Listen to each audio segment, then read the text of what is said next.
So now you've seen it, Yes. which is more of an aid memoir, a little Yes. refresher.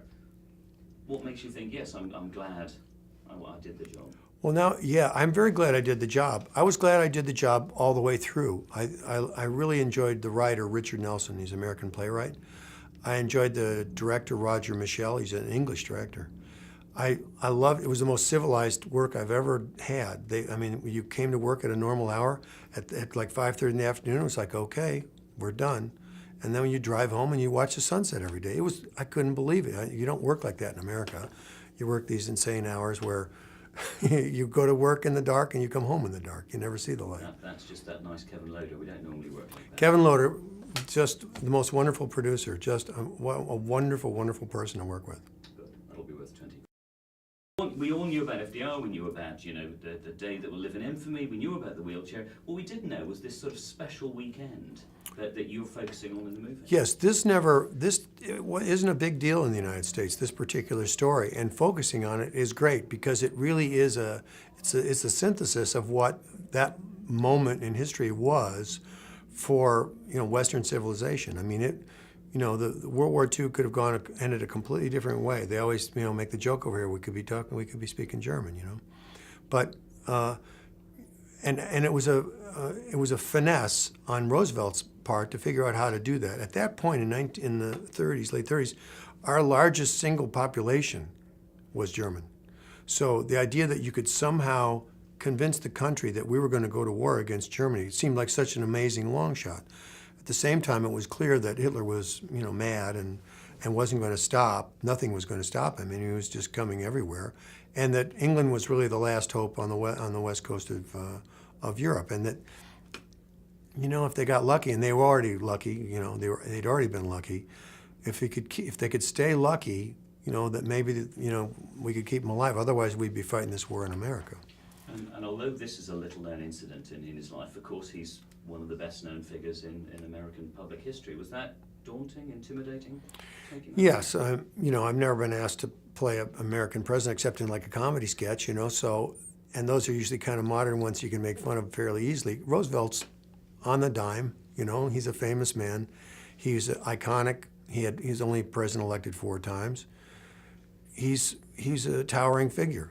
And you know, people, you know, cried like babies when Roosevelt died. They didn't think we could go on without him. I knew there was something in the script that was bubbling. It was like an uncooked vegetable. There was something there that you know, I can see it now that could be done. That I thought I could do. You know, so you have to know that you can do something. You know, you can read a script sometimes and go like, well, anyone could do that, or, you know, well, there's something I could do with this thing. And I know that playing these kinds of, I always was challenged by playing these kinds of characters. I've seen some people play famous guys. I saw Randy Quaid play LBJ, and I always was fascinated by how he did that, and how you sort of have these, you know, these moments that are just a recreation of what sort of happened, what could have happened, but you're putting original words in their mouths and seeing how these people do it.